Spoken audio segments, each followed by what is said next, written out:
Hello students, welcome to my channel. आज हम पढ़ेंगे हमारी पॉलिटिकल साइंस की बुक का चैप्टर नंबर 2, फेडरलिज्म। आज हम इसके बारे में बात करेंगे, फेडरलिज्म के बारे में बात करेंगे। आज हमारे इस नए चैप्टर की स्टार्टिंग होगी। हमारा एक चैप्टर कंप्लीट हो चुका है। चैप्टर आपने आई होप पूरा देखा होगा, तो नहीं देखा है तो प्लीज़ देखिएगा, उसको लाइक कीजिएगा, शेयर कीजिएगा ज़्यादा से ज़्यादा स्टूडेंट्स के साथ और सब्सक्राइब करिएगा चैनल को। तो आज हम स्टार्ट करेंगे हमारा चैप्टर नंबर 2, फेडरलिज्म। अब इस चैप्टर में मेनली हम क्या करेंगे, देखिए मेनली किसका हो, focus on this form of power sharing. Federalism क्या है, एक तरीके के पावर शेयरिंग का एक फॉर्म है ना। पावर शेयरिंग का एक फॉर्म है, उसके बारे में हम यहाँ पे देखेंगे। तो हम बहुत सारी चीज़ों को इस बार देखेंगे कि फेडरलिज्म किस तरीके से काम करता है, फेडरलिज्म दूसरी चीज़ों से किस तरीके से अलग होता है, और इंडिया में किस तरीके से काम होता है। हमारे यहाँ पे स्टेट्स कैसे बने, हमारे यहाँ पे लैंग्वेज की प्रॉब्लम कैसे सॉल्व हुई, और स्टेट और सेंटर का रिलेशन कैसा होता है, और इसके साथ साथ सबसे लास्ट में हम देखेंगे डिसेंट्रलाइजेशन के ऊपर हम बात करेंगे। ठीक है, तो चलिए स्टार्ट करते हैं बिना देर करे। अब व्हाट इज़ फेडरलिज्म, हमारी बुक सबसे पहले जो सबसे पहली हेडिंग है वो एक तरीके से क्वेश्चन की तरह दे रखी है। तो आपको याद होगा पिछले वाला चैप्टर जो हमने पढ़ा था उसमें बेल्जियम और श्रीलंका के बारे में देखा था। तो बेल्जियम ने अपनी प्रॉब्लम, जो उसकी यहाँ की उस देश में जो प्रॉब्लम थी उसको एक अलग तरीके से सॉल्व किया था। और श्रीलंका जो था उसने अपने देश में जो उसने प्रॉब्लम क्रिएट हुई थी या प्रॉब्लम क्रिएट करी गई थी उसको किस तरीके से हैंडल किया, ये हमने अच्छे से पढ़ा था। तो हमने देखा कि एक जगह तो प्रॉब्लम सॉल्व हो गई, लेकिन एक जगह प्रॉब्लम सॉल्व होने की जगह बहुत ज़्यादा बढ़ गई थी। तो यहाँ पे जिस देश ने, मतलब बेल्जियम ने जो प्रॉब्लम सॉल्व करी थी, उसने अपनाया था सिस्टम, फेडरल सिस्टम अपनाया था, ये फेडरलिज्म को अपनाया था। ठीक है। और श्रीलंका ने जो सिस्टम अपनाया था वो था आपका यूनिटेरी सिस्टम था। अब इनमें अंतर क्या होता है इसको हम आगे देखेंगे। तो चलिए स्टार्ट करते हैं, पहले देखें फेडरलिज्म है क्या। ओके, तो चलिए पहले डिफाइन देखते हैं। Federalism is a system of government in which the power is divided between a central authority and various constituent units of the country। तो ये तो है इसकी डिफाइन, छोटी सी डिफाइन है। फेडरलिज्म क्या है, सिस्टम है, ठीक है जी, गवर्नमेंट का एक सिस्टम है जिसमें पावर जो होती है वो डिवाइडेड होती है किस किस के बीच में, सेंट्रल अथॉरिटी के बीच में, और उसकी जो वेरियस कॉन्स्टिट्यूएंट यूनिट्स होती हैं, मतलब जो उससे नीचे की जो यूनिट्स होती हैं उनके बीच में पावर डिवाइडेड होती है। तो इस सिस्टम को हम क्या बोलते हैं, आपका फेडरलिज्म बोलते हैं। अब आपके एमसीक्यू में हो सकता है सिर्फ इतनी लाइन दे दी जाए और फिर आपसे पूछा जाए फिलिंग इन द ब्लैंक्स बना के कि भाई कौन से इसके सबसे पहले क्या फिलिंग इन द ब्लैंक्स में किस चीज़ को फिल करेंगे। ओके, ठीक है। Next, usually a federation has two levels of government. तो ये भी आपका बन सकता है कि भाई जो एक फेडरेशन होता है उसमें कितने लेवल, कम से कम कितने लेवल की गवर्नमेंट होती है, तो मेनली 2 लेवल की गवर्नमेंट होती है। ठीक है, ये भी एमसीक्यू है आपका। One is the government for the entire country that is usually responsible for a few subjects of common national interest. तो एक गवर्नमेंट कौन सी होती है, जो पूरी एंटायर नेशन की होती है, और उसकी रिस्पॉन्सिबली क्या होते हैं, उसके कुछ सब्जेक्ट्स होते हैं, उसके पास कुछ सब्जेक्ट्स होते हैं जो कॉमन नेशनल इंटरेस्ट के होते हैं, जो पूरे देश में एक जैसे रहने चाहिए, एक जैसी चीज़ें होनी चाहिए, वो सारे सब्जेक्ट आपके किसके पास रहते हैं, एंटायर गवर्नमेंट, एंटायर कंट्री की जो गवर्नमेंट होती है उसके पास होते हैं। ठीक है जी। Then the other are governments at the level of provinces और state that look after much of the day to day administrating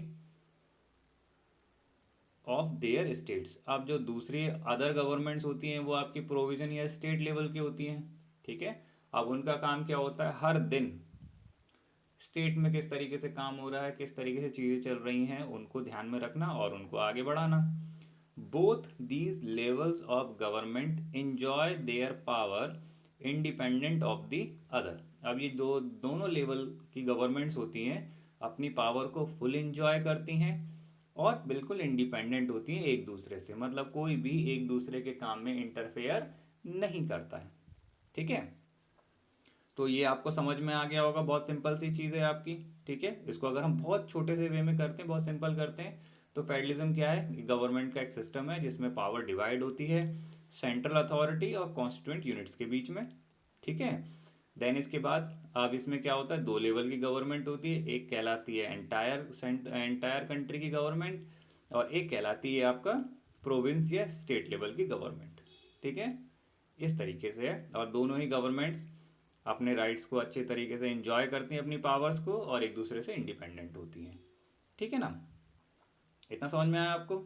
अब देखिए, अब यहाँ से शुरू होता है आपका, अगर अब इसमें से जो डीप क्वेश्चंस बन सकते हैं, छोटे क्वेश्चंस नहीं, मे बी इस चैप्टर में एक्चुअली में क्या है, फैक्ट, मतलब आपको सिर्फ परसेंटेज के अकॉर्डिंग बात नहीं, अब आपका डीपली बात है।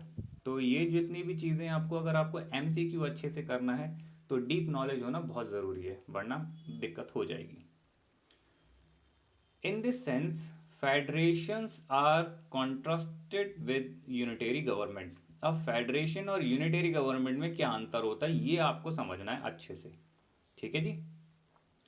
Under the unitary system, either there is only one level of government or the subunits are subordinate to the central government.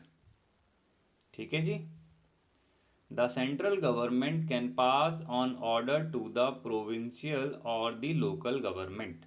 अब यूनिटरी सिस्टम में क्या चीज़ बोली गई है, या तो इसमें एक ही लेवल की गवर्नमेंट होती है, ठीक है, और द सब यूनिट्स, जो अगर सब यूनिट्स भी होती हैं, आर सबऑर्डिनेट। अब ये जो करती हैं आपका सबऑर्डिनेट करती हैं किसको, सेंट्रल गवर्नमेंट को, मतलब सेंट्रल गवर्नमेंट की ही बात मानती हैं, ये अपनी मर्जी नहीं चला सकती हैं। जो सब यूनिट्स होती हैं किसकी बात मानेंगी, सेंट्रल गवर्नमेंट की बात मानेंगी। The central government can pass on order to the provisional और the local government. Central government order pass करती है, ठीक है जी, किसको ऑर्डर पास करती है, प्रोविजनल और लोकल गवर्नमेंट्स को पास करती है। और ये जो लोकल गवर्नमेंट होती है या प्रोविजनल गवर्नमेंट होती है, वो वैसे ही काम करती है जैसा कौन चाहता है, आपका सेंट्रल गवर्नमेंट चाहती है। तो इस टाइप का सिस्टम जहाँ पर भी होगा उसको बोला जाएगा आपका यूनिटेरी सिस्टम। अब आपसे यूनिटेरी सिस्टम का अगर एग्जाम्पल पूछा जाए तो आप ध्यान रखिएगा, श्रीलंका का एग्जाम्पल आप दे सकते हैं, क्योंकि श्रीलंका में इस तरीके से काम हुआ था। ठीक है ना। इन अ सिस्टम, सिस्टम किस तरह होता है, central can not this government to thing. की सबसे पहली खासियत क्या होती है कि सेंट्रल गवर्नमेंट ऑर्डर नहीं दे सकती। किसको ऑर्डर नहीं दे सकती, स्टेट गवर्नमेंट को कुछ भी करने के लिए। स्टेट गवर्नमेंट बिल्कुल आज़ाद होती है। State government has power of its own for which it is not answerable central government. अब स्टेट गवर्नमेंट के पास अपनी पावर्स होती हैं, खुद की पावर्स होती हैं, और वो आंसरेबल मतलब जवाब नहीं देगी, वो अपनी मर्जी से काम करेगी। वो किसको जवाब नहीं देगी, सेंट्रल गवर्नमेंट को किसी भी तरीके से कोई जवाब नहीं देगी। Both these governments are separately answerable to the people. और ये दोनों जो गवर्नमेंट्स होती हैं, इनको जवाब किसको देना होता है, पीपल को जवाब देना होता है, क्योंकि इन्हें चुनता कौन है, पीपल इन्हें चुनते हैं। ठीक है। तो अब आपकी अगर एमसीक्यू की बात करी जाती है तो आपको ध्यान रखना है यूनिटरी सिस्टम और फेडरल सिस्टम में अंतर क्या है। ठीक है ना, इससे आपको समझने में आसानी मिलेगी। ओके। अब नेक्स्ट वीडियो में हम देखेंगे the key features of federalism, इसको हम देखेंगे, और इसके साथ साथ हम बात करेंगे कमिंग टुगेदर और होल्डिंग टुगेदर फेडरेशंस के ऊपर। आई होप आपको वीडियो अच्छा लगा होगा। प्लीज़ वीडियो को लाइक करिएगा, शेयर करिएगा, और ज़्यादा से ज़्यादा चैनल को सब्सक्राइब कीजिएगा। Okay, thank you.